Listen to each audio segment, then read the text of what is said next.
stresnya dikurangi biar tidak memungkinkan untuk penyakit darah tinggi. Tapi rata-rata contohnya langsung seperti Pak Waltari, rata-rata tidak rasakan gejalanya. Dia sehat-sehat saja. Tapi kebanyakan pasien saya kayak kalau sekuriti sekarang pemirsa. Saya bukan ceritai orang, tapi saya kasih contoh. Semoga ada kayak Pak Sarif. Ya Pak Sarif. 1 minggu sebelumnya datang berobat ke saya dengan hipertensi, tapi dia sudah rasa kram-kram. Saya cuma kasih tahu. Dan saya panggil Om. Saya dekat sama beliau. Om berobat rutin. So, saya masih melihat Om sehat. So, saya kasih obat malah tidak diminum, kata istrinya. 1 minggu setelah berobat ya Pak Menteri ya. 1 minggu setelah berobat datang dengan gejala stroke. Sampai sekarang tidak bisa apa-apa. Sudah mau diangkitkan beliau. Saya cuma kasih tahu kemarin tuh ya, kita himbau kan kurangi makan asin, olahraga, minum paling tidak minum obat dulu lah. Kalau tidak bisa pantangannya obat dulu diminum. Biar pelan-pelan kita kontrol dan rajin datang ke sini. Kan biasa orang kalau sudah capek kita konsultasi, sudah capek kita kasih tahu, kadang mendengar juga. Kita mulai muncul mendengar. Ya datang dia. Datangnya ternyata dengan keadaan yang tidak normal. Kirinya Pak Menteri, kirinya. Sekarang sudah mau diangkitkan, proses angkit. Tidak bisa apa-apa, biar kancing bajunya sudah tidak bisa. Di tempat tidur murni. Itu salah satu contoh pasien. Dan banyak contoh pasien yang saya sudah dapat. Itu lama perjalanannya. Tiba-tiba pecah pembuluh darahnya ternyata di kepala dia, beliau. Kepala kanan berarti karena kirinya mati. Jadi kalau saya ketemu, saya jenguk beliau, ya menangis beliau. Saya tidak dengar dan tidak, yang sudah jalannya Tuhan. Jangan, saya cuma bantu saja untuk ya kasih tahu mana yang terbaik. Kembali ke pasiennya masing-masing. Saya sudah banyak contoh Pak. Jadi kalau ada keluarga atau diri sendiri yang darah tinggi, ya mulai hati-hati. Karena kita rata-rata perokok ini ya, yang kita hisap ini bukan vitamin Pak. Zat adiktif semua. Zat racun semua Pak. Nikotin. Halo Bang. Guna fungsinya nikotin dalam darah itu dia mempercepat pembuluh darah. Itu makanya kita merokok, tidak ada merokok sambil tidur, tidak ada. Tiba-tiba tertidur. Absensi ya, foto-foto. Rata-rata habis merokok itu langsung kita melek. Iya. Makasih Bang. Sama. Contohnya kafein kopi. Habis ngopi itu jarang Di kita pelabuhan karena aku. sifatnya kafein memperlancar tekan darah. Iya. Oke. Siap. Begitu. Ada pertanyaan lagi Pak? Ya Pak. Ya kalau biasanya tidur salah mestinya begadang Pak. Jadi normatifnya itu tidur itu 7-8 jam per hari Pak. Normalnya begitu, 7-8 jam. Tapi kalau misalnya apa namanya, karena pekerjaan ya tidak bisa kita bawa, itu sudah pekerjaan. Tapi dengan cara yang lainnya kita tekan, kurangi makan asin, gitu. Tapi pasti ada pengaruhnya. Karena kalau kita kurang tidur itu metabolisme di badannya kita, proses fungsi di badannya kita, karena secara teori 7-8 jam dia harus istirahat mesinnya, tapi kita paksa kerja pasti ada efek sampingnya, kelelahan lah, sakit badan lah.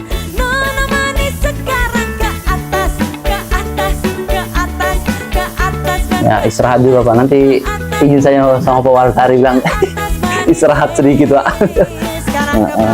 Iya silakan Pak, silakan Pak. Ngantuk ya ada banyak hal kalau ngantuk Pak. Jadi bisa diperiksa gulanya dulu. Iya Pak. Biasanya gula Pak. Itu kalau rata-rata kurang gula itu Karena kurang bikin tidur. lemas. Kurang tidur, kurang duit. Apalagi kalau malam habis malam Jumat tadi Pak ya. Aduh, saya jauh istri Pak, jangan cerita itu Pak. Kasian. Saya sering diganggu Pak Abrar Pak, dia bilang jablay katanya saya, jarang dimulai.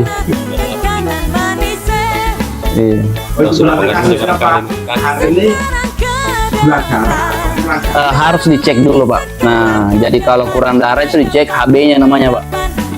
HB, ada bilang cek HB. Jadi HB itu sel darah merahnya dilihat, atau gulanya, jumlah gula, karena gula itu berhubungan sama energi. Hasil akhir dari gula itu energi.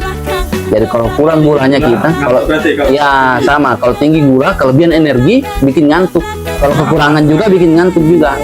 Tapi kalau tinggi gula dengan gejala yang banyak, ada kram-kram, sering-sering kencing malam, makannya banyak tapi tidak gemuk-gemuk, terus sering kencing malam, banyak faktor, ada faktor tambahannya lagi Pak. Poliuri, polidipsi, polipagi, dia harus 3 fase. Oh 70 Pak. 100, tapi memang darahnya begitu memang. Setelah itu nggak sehat, langsung pulang istirahat. Oh gitu Pak. Tapi termasuk normatif. Kecuali di hipotensi itu di bawahnya 90/60 Pak. Di bawahnya 90/60 ya dengan gejala. Iya, kalau sudah lemas faktor lain. Mungkin nanti ke polibunnya tes L, coba cek gulanya Pak. Bisa jadi gulanya. Gula asam urat bisa jadi.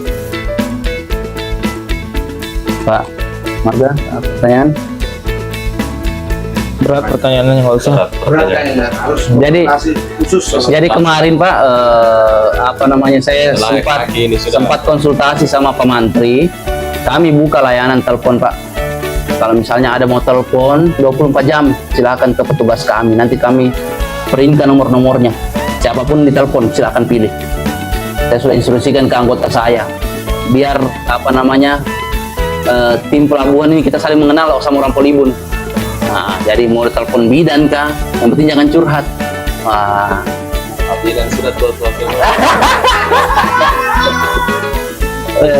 Jadi gimana Pak? Tapi masih cantik semua Pak. Bidan saya tua atau masih cantik semua. Sudah tua-tua semua.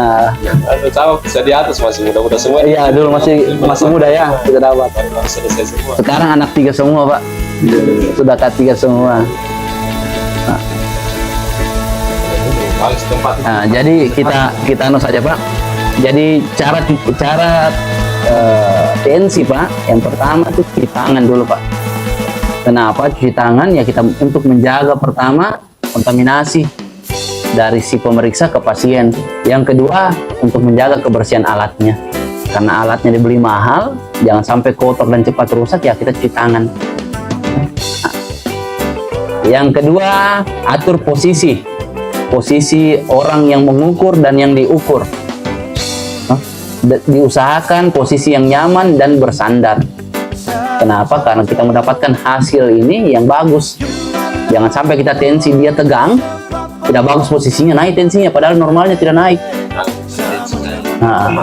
Makanya kami di rumah sakit atau di Polibun itu senyum terus. Jangan sampai kita tensi, tidak dari dilihat saya petugasnya sudah naik tensinya. Jadi makanya kami itu selalu senyum, sapa salam harus. Biar datang itu sudah belum diperiksa dokter sudah sembuh dia. Jadi nanti dipraktikkan langsung sama Pak Mantri. Mungkin ada satu sini aja Pak Mantri. Ya, ya bisa. Jadi usahakan posisinya rileks Pak.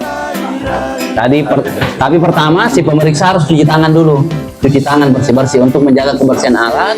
Yang kedua, penyakit dari pasien tidak terkontaminasi, ya, baik dari pemeriksa ke pasien atau pasien ke pemeriksa. Kemudian letakkan tangan yang akan diukur, mau tangan kiri, tangan kanan, kaki kiri, kaki kanan, silakan. Karena semua ada pembuluh darah. Terus posisi tangan harus tengadah begini Pak, tengadah meminta begini yang diperiksa.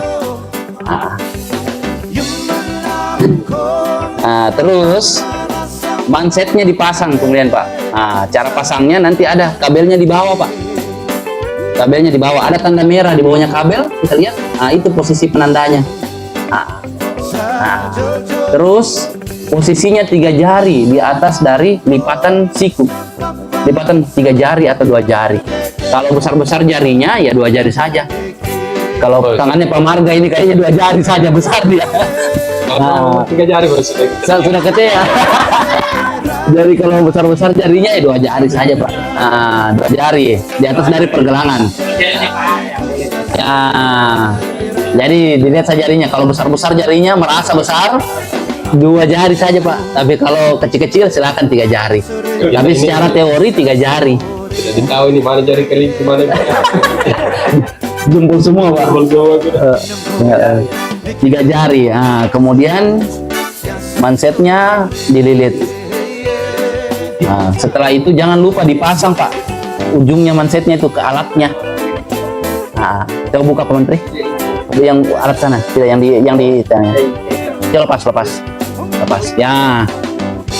Nah, sebaiknya. Nah, jadi alat itu sekarang sudah canggih saya beli Pak. Ada beberapa alat Pak Marga, dia sudah bicara tensi Anda normal. Beda 200.000 lagi. Hanya HO ambil itu yang murah. Dia bisa bicara Pak, tensi Anda normal, tensi Anda tidak normal. Seharusnya begini. Iya, jadi dia ingatkan di setiap hari.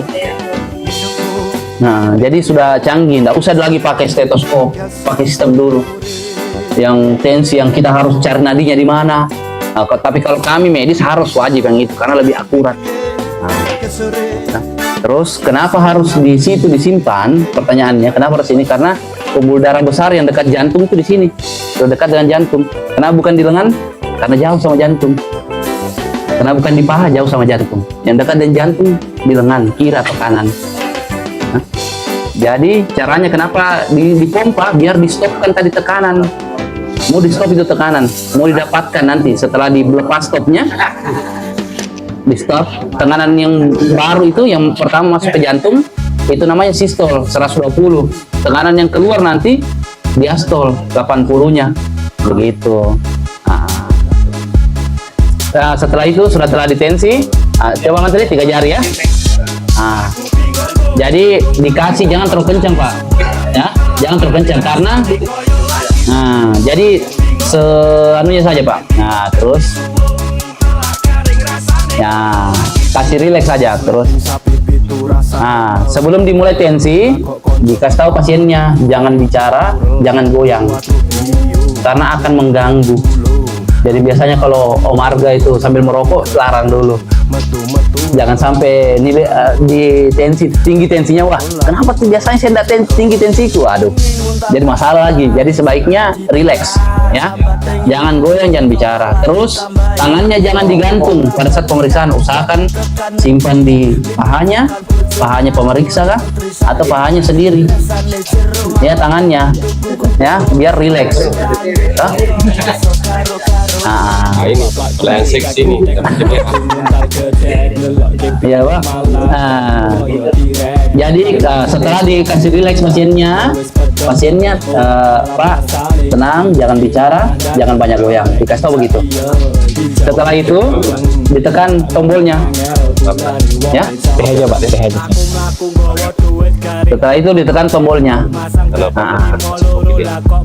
Kemudian dibaca hasilnya Pak. Hasilnya ada 120/80 contohnya, bisa 140/90. Nah, dibaca. Kalau misalnya normalnya dia tidak darah tinggi, kemudian ditensi darah tinggi, silahkan ulangi 2-3 kali.